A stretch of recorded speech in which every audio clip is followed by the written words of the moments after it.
है fluorescent tube की supply के आर पार हम लोग क्या लगाते हैं, एक कैपेसिटर लगाते हैं। क्यों लगाते हैं साथियों? तो इसका सबसे पहला काम क्या है, ध्यान रखिएगा कि जब हम नहीं लगाएंगे कैपेसिटर तो चोक तो हमारा लगा ही रहता है, चोक के बिना तो आप इसका संचालन कर ही नहीं पाएंगे, तो चोक लगा ही रहता है। 0.5 से लेकर 0.7 के बीच मेरा पावर फैक्टर रहता है पहले लगने से पहले।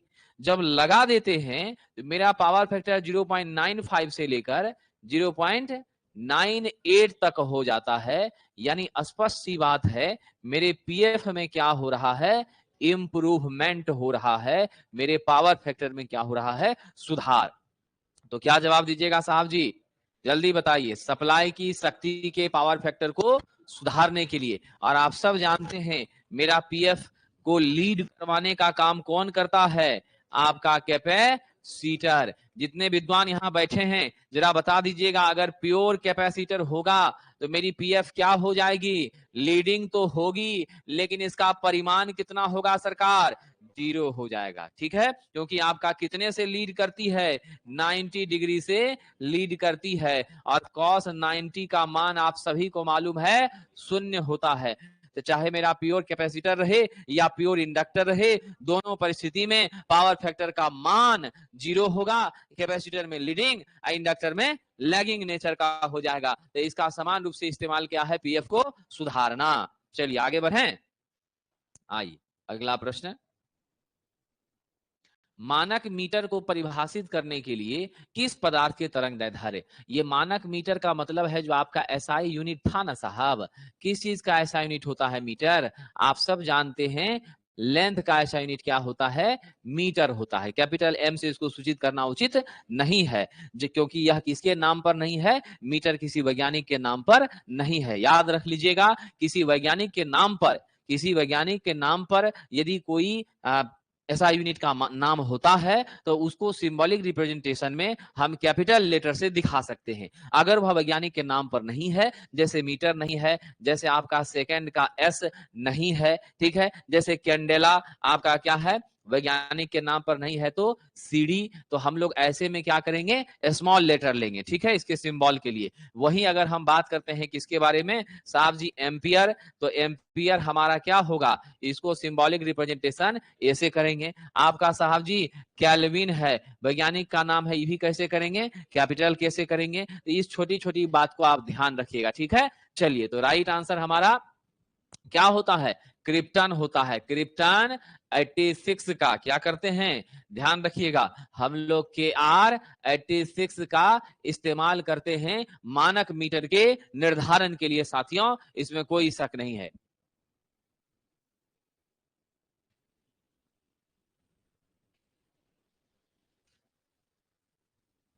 चलिए आगे बढ़ते हैं विद्यार्थी जी।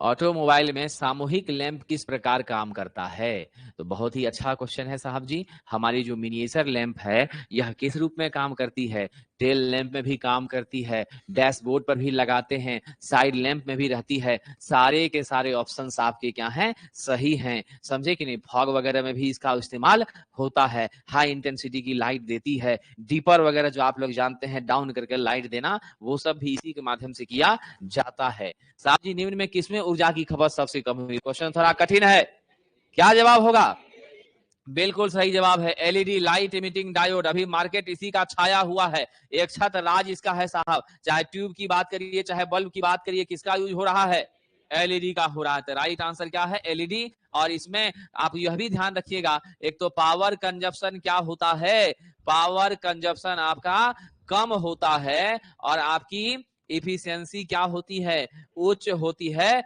अधिक होती है। तो उत्तर क्या दे दें, डी नंबर। और जीवन काल भी 50,000 घंटे, जीवन काल कितना होता है, 50,000 घंटे होता है। विद्युत धारा का कौन सा अन्य प्रभाव प्रदीप्तता लैंप में उपस्थित होता है। यानी आपकी विद्युत धारा का कौन सा प्रभाव आपके फ्लोरेसेंट लैंप में मौजूद रहता है, जिसके वजह से लैंप की इफिशियंसी क्या हो जाती है, घट जाती है। विद्युत धारा का यहाँ पर दो प्रभाव होता है। पहला प्रभाव कौन सा है साहब? केमिकल इफेक्ट है। पहला क्या है? केमिकल इफेक्ट है, जो कि आपका गैसियस क्या करवा रहा है साहब? डिस्चार्ज करवा रहा है। यह तभी संभव है जब उच्च वोल्टेज आप वहां विकसित कर पा रहे हैं, और उसी गैसियस डिस्चार्ज के कारण इलेक्ट्रॉन्स का क्या हो रहा है? उत्सर्जन। और वो इलेक्ट्रॉन्स किससे टकरा रहा है? मेरे मरकरी के परमाणु आपके आर्गन के क्या होते हैं? मरकरी के परमाणु हमारे नियॉन के परमाणुओं से क्या होते हैं साहब? निश्चित रूप से टकराते हैं। इसी से परावैंगनी किरणें उत्सर्जित होती हैं, और वह जाके फ्लोरोसेंट मटेरियल से जब टकराती हैं तो दृश्य प्रकाश में बदल जाती हैं। तो ये आपका कौन सा था? केमिकल प्रभाव था। वह अगर प्रॉपर नहीं हुआ तभी दक्षता घट सकती है। अब दूसरा आप साहब क्या लगाते हैं? चोक लगाते हैं। चोक में क्या होता है आपका साहब? हिसिंग नॉइज आता है ना जी। चोक आवाज करता था कि नहीं? पुराना वाला इलेक्ट्रॉनिक चोक ने आपका आवाज करना बंद कर दिया। तो मूल रूप से मेरे दृष्टिकोण से सही उत्तर क्या है? ये दोनों प्रभाव होना, लेकिन आयोग सिर्फ किसको मान रहा है? इसी को मान रहा है। हालांकि यह कौन सा प्रभाव है? ये चुंबकीय प्रभाव है। तो मेरे व्यक्तिगत विचार से आंसर लेकर डी को चलना चाहिए था, लेकिन आंसर ए माना गया है। बट आप लोग यही स्वीकार करिए, क्योंकि ये दोनों यहां पर क्या है साहब? मौजूद हैं, और इन दोनों के कारण कहीं कहीं दक्षता के मान में क्या आएगी? कमी आएगी, असर पड़ेगा। चलिए आगे बढ़ते हैं साहब।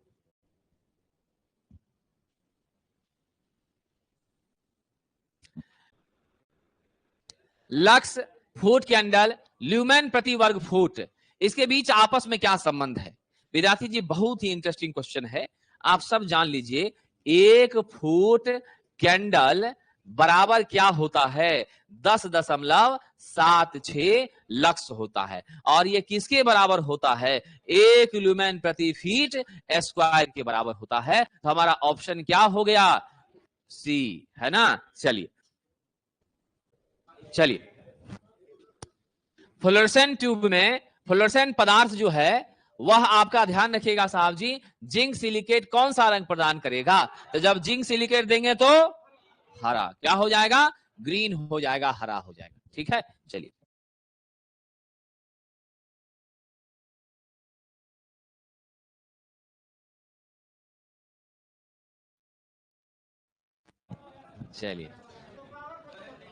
ये बताइए जरा सा, कौन सी तस्वीर है? कौन सा सिस्टम है साहब? अप्रत्यक्ष लाइटिंग अरेंजमेंट है साहब। सारी की सारी आपकी 90% प्रकाश कहां जा रही है? ऊपर जा रही है। अब मात्र 10% क्या हो रहा है? नीचे जा रहा है। उत्तर कौन सा ले लें? B number. High pressure mercury vapour lamp में, ठीक है, एचपीएमवी लैंप में मरकरी के अलावा और क्या भरा हुआ होता है? जल्दी से जवाब दीजिए हरिराम जी। क्या भरा रहता है? आर्गन भरा रहता है। मरकरी के साथ क्या भरते हैं? आर्गन भरते हैं साथियों। निष्क्रिय गैस भरते हैं, और इसी आर्गन के परमाणु से क्या होता है? टकरा जाता है। क्या होता है? इसी से टकरा जाता है, और तभी जाके पराबैंगनी किरणें उत्सर्जित होती हैं। आइए साहब जी, चलिए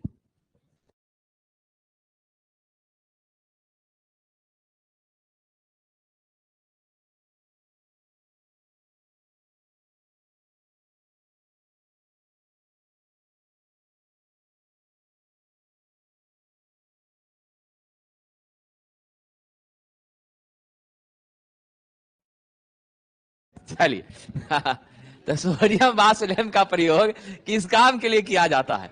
आइए जरा, कहां जदवंशी जी, किस काम के लिए किया जाता है? एस्टेट लाइट में प्रयोग किया जाता है। ठीक है कि नहीं? चलिए बीपी लो हो गया है थोड़ा ठीक है ना, मौसमी फल वगैरह खाया करो, समझा कि नहीं? हाँ, नमक थोड़ा ज्यादा बढ़ा दो, ठीक है। हाँ सेब उब डेली खाओ, ठीक है। चलिए, तंतु लैंप में विद्युत धारा के किस प्रभाव का प्रयोग किया जाता है? कौन सा बच्ची जरा बताओ? हीटिंग इफेक्ट का, बताइए। हीटिंग इफेक्ट का किसका यूज होता है? हीटिंग इफेक्ट का। छोटी सी बात जरा जानकारी दीजिएगा कि हमारी जो हीटिंग इफेक्ट है वह H बराबर I स्क्वायर RT जो जूल का लव है उस पर आधारित है, इसमें कोई शक नहीं है।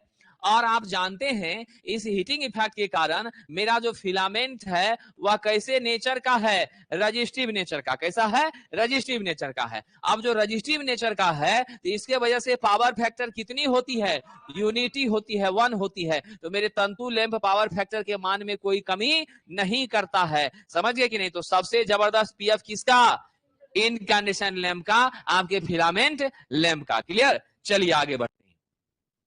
कह रहा भरी हुई गैस वाले लैंप में किस तापमान को होता है और गैस आपका, लैंप आपका हल्का काला होने लग जाता है। तो कौन सा है विद्यार्थी जी, आपका 2000 डिग्री सेल्सियस के ऊपर जब जाने लगता है तो धीरे धीरे कालापन आने लगेगा, समझे कि नहीं। चलिए विद्यार्थी जी आगे बढ़ते हैं।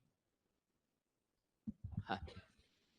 नहीं, व्यक्तिगत रूप से आप ये मत समझिए कि परीक्षा में विलंब से हमको खुशी मिल रही है, हमको बहुत अंदर से तकलीफ है, लेकिन हम मजबूर हैं कि हम आपके लिए एक वैधानिक रास्ता ही बता सकते हैं। अवैधानिक बताना मेरे संभव की बात नहीं है। जो व्यक्ति इतना इंटेलेक्चुअल था, इतनी क्षमतावान था, उसको तो आज 7वां 8वां दिन भी कोई पूछने तक नहीं आ रहा है। हम तो कीड़ा मकोड़ा से भी नीचे हैं। हमको तो आप भी पूछने नहीं आइएगा, उस साहब हमको क्या पूछने आएंगे।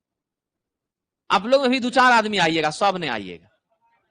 चलिए आइएगा तो बहुत खुशी की बात है, ठीक है हाँ, लेकिन तत्काल अभी कुछ ऐसा करने का इरादा नहीं, समझेंगे।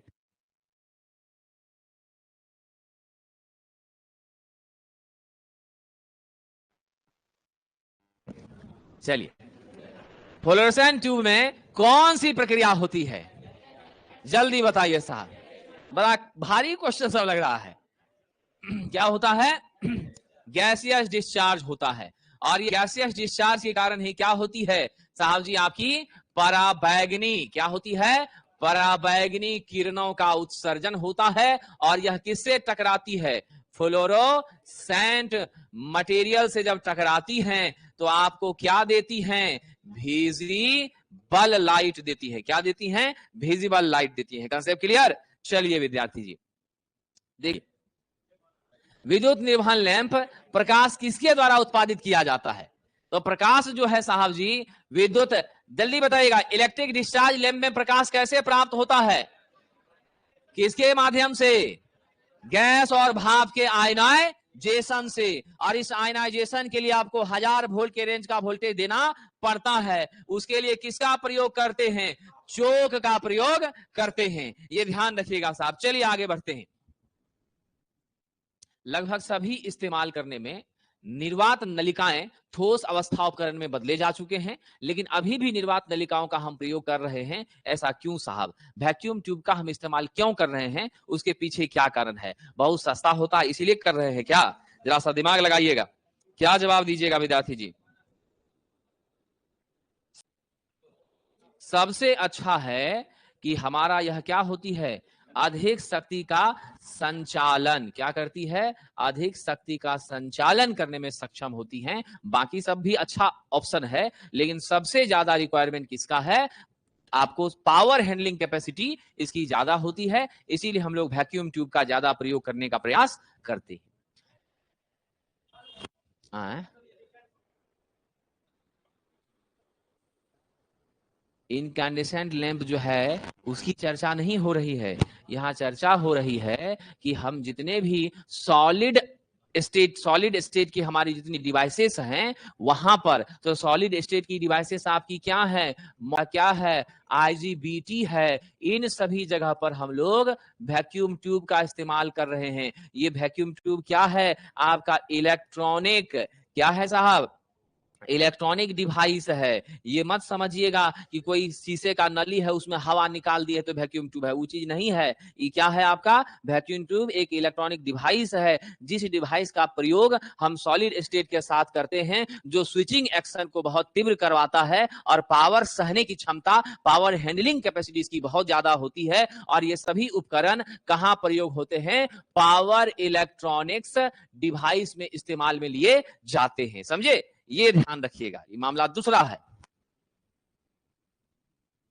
सरकार डैश हेलोजन लैंप का एक लाभ है, जल्दी बताइएगा। हेलोजन लैंप आपकी 33 ल्यूमेन प्रति वाट की क्षमता की हुआ करती हैं। इंटेंसिटी प्रकाश का क्या देता है, बहुत ज्यादा देता है, और इसका सीआरआई भी बेहतर होता है, इसमें कोई शक नहीं है। लेकिन आप किस प्रश्न का उत्तर लेकर चलिएगा, बीमाओं में कमी आती है, साइज, कॉम्पैक्टनेस, साथ ही साथ रंग प्रतिपादन बढ़िया 2000 घंटा तक चलता है, प्रतिपन्न क्षमता ठीक है, लेकिन तापमान भी ज्यादा, इसीलिए तो जाड़े के मौसम में एक समय हुआ करता था, वीडियो कैमरा वाले के पीछे आप लोग लगे रहते थे, है ना, जो कि एकदम गर्म रहता था, उसी के बगल में है भैया बिना जैकेट के काम चल रहा है।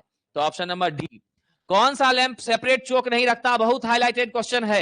सोडियम वेपर लैंप सेपरेट चोक नहीं रखता, ऑटो इंडल्ज अरेंजमेंट रहती है। तो राइट आंसर क्या दे दीजिएगा सरकार, ऑप्शन नंबर ए, यानी सिर्फ और सिर्फ पहला जो है वो नहीं मेंटेन करता है। सामान्यतः कार्बन आर्क लैंप का प्रयोग हाई इंटेंसिटी की लाइट, 100 घंटे का जीवन काल, है ना, पॉजिटिव नेगेटिव प्लेट के बीच में कितनी दूरी, पॉजिटिव नेगेटिव 1.6 से लेकर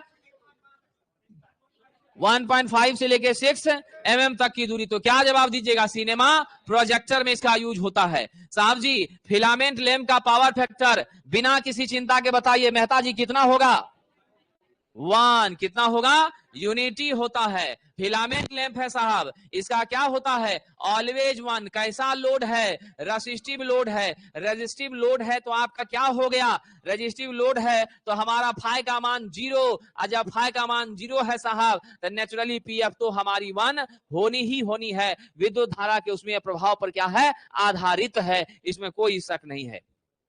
चलिए जरा मिलान करिए सरकार, क्या हो जाएगा, अल्प ड्यूटी के लिए किसका इस्तेमाल करते हैं, यानी continuous duty, short time duty, continuous duty with intermittent periodic load, continuous duty with आपका क्या हो गया। तो चलिए जरा हम लोग मिलान कर लेते हैं। आपका अल्प ड्यूटी के लिए क्या होगा, मशीन टूल्स, जब जरूरत पड़ेगा तभी नहीं यूज करेंगे। फिर आपका साहब शॉर्ट टाइम ड्यूटी के लिए कौन साहब, कन्वेयर। उसके बाद साहब जी आपका continuous duty with intermittent periodic load, आपका नहीं ब्लोवर, ब्लोवर ब्लोवर ब्लोवर, ठीक है। उसके बाद साहब continuous duty with starting and braking, इसके लिए कौन, सायरन। तो ध्यान रख लीजिएगा आपका 1 4 3 2 उत्तर कौन ले लेंगे साहब जी, ए नंबर ले लेंगे। तो short duty, continuous duty machine औजार, शॉर्ट टाइम आपका वाहक कन्वेयर, फिर आपका जो है continuous duty with intermediate loading blower, और लास्ट में continuous with starting and braking siren. चलिए बहुत बहुत धन्यवाद साथियों।